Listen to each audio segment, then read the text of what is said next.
আমি বাংলাদেশ সরকারকে এবং দেশের যারা চিন্তাশীল আছেন, রাজনীতি করেন, সকল পর্যায়ের সাধারণ মানুষ, আমি সবাইকে আহ্বান করে বলতে চাই,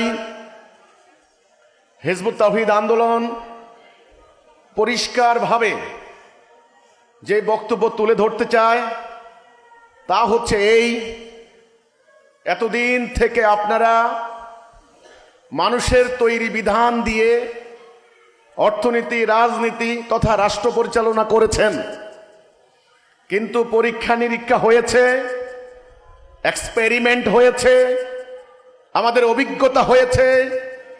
মানুষের তৈরি বিধান মানার কারণে আমরা শান্তি পাইনি, আমাদের জীবন আরো নিরাপত্তাহীন হয়েছে, আমাদের অফিস আদালতে ঘুষ দুর্নীতি আরো বেড়েছে, আমাদের মামলা মোকদ্দমার জট আরো বেড়েছে, আমাদের জাতীয় স্বার্থ আজকে হুমকির মুখে, আমাদের জাতীয় ঐক্য, সংহতি, সার্বভৌমত্ব আজকে হুমকির মুখে। এই রাজনীতি আমাদেরকে স্বার্থপরতা উপহার দিয়েছে। এই সুদভিত্তিক অর্থনীতি আমাদেরকে অর্থনৈতিক জুলুম, অর্থনৈতিক জালিয়াতি উপহার দিয়েছে। কাজেই হিজবুত তাওহীদ পরিষ্কার করে বলতে চায়, আমরা যেহেতু আল্লাহকে বিশ্বাস করি, রাসূলকে বিশ্বাস করি, কোরআনকে বিশ্বাস করি, পরকালকে বিশ্বাস করি, আল্লাহকে বিশ্বাস করি, আমাদের এই বিশ্বাসের ভিত্তি হিসেবে বলতে চাই, আমাদের জাতীয় জীবন এবং ব্যক্তি জীবন, উভয় জীবন যেন একটা সরল রেখায় হয়। এটা আমাদের ধর্মীয় বাধ্যবাধকতা, এটা আল্লাহর প্রতি আমাদের অঙ্গীকার। আমরা বলতে চাই, যদি এখন থেকে আমরা এই সিদ্ধান্ত নেই, আমরা আর মানুষের তৈরি বিধান মানব না, আমরা আল্লাহর দেওয়া বিধানের আনুগত্য করব, আল্লাহর হুকুম মানব, এই কথার উপরে যদি আমরা পুরো জাতি ঐক্যবদ্ধ হতে পারি, তবে আমি পরিষ্কার করে বলতে চাই, এই অশান্তি আর থাকবে না, এই দুর্নীতি আর থাকবে না।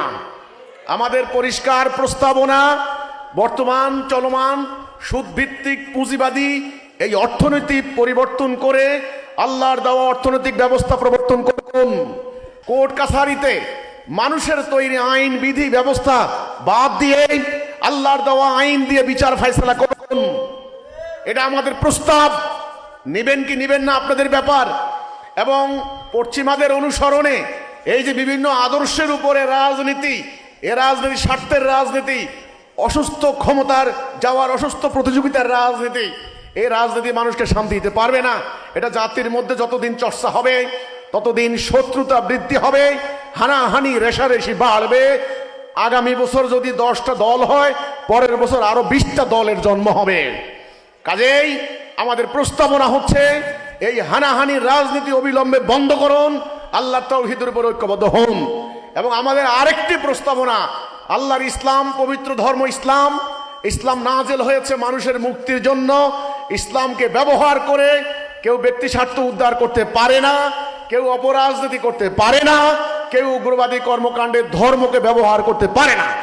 যারা মানুষের ধর্মীয় সেন্টিমেন্টকে হাইজ্যাক করে নিয়ে জাতি বিনাশী কর্মকাণ্ড ঘটায়, মানুষের ঈমানকে ভুল খাতে প্রবাহিত করে ব্যক্তি স্বার্থ উদ্ধার করে, এই ধরনের ধর্ম ব্যবসায়ীদের বিরুদ্ধে সমগ্র জাতি ইস্পাত কঠিন ঐক্যবদ্ধতা গড়ে তোলার জন্য আমরা আহ্বান জানাচ্ছি।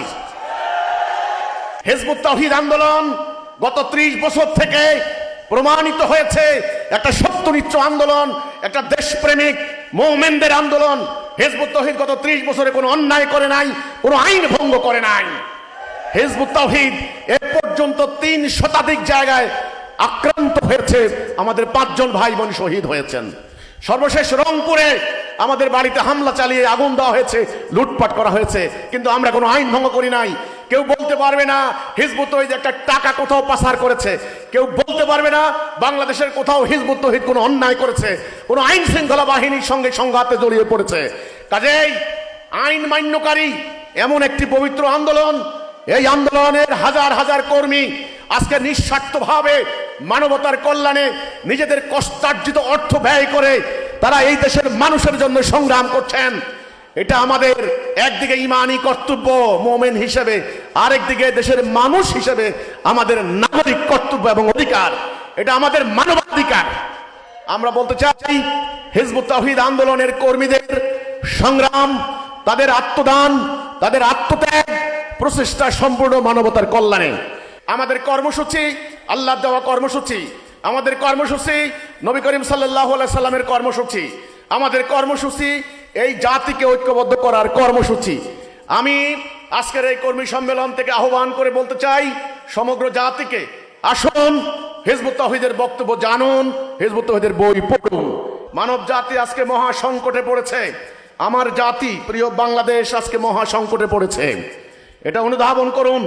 এই মহাসত্য আপনি পেয়েছেন, এই তাওহীদের পতাকা আপনি ধারণ করেছেন, ইমানের রশি আপনি ধারণ করেছেন, আজকে আপনি এই কলেমার বাতি ধারণ করেছেন।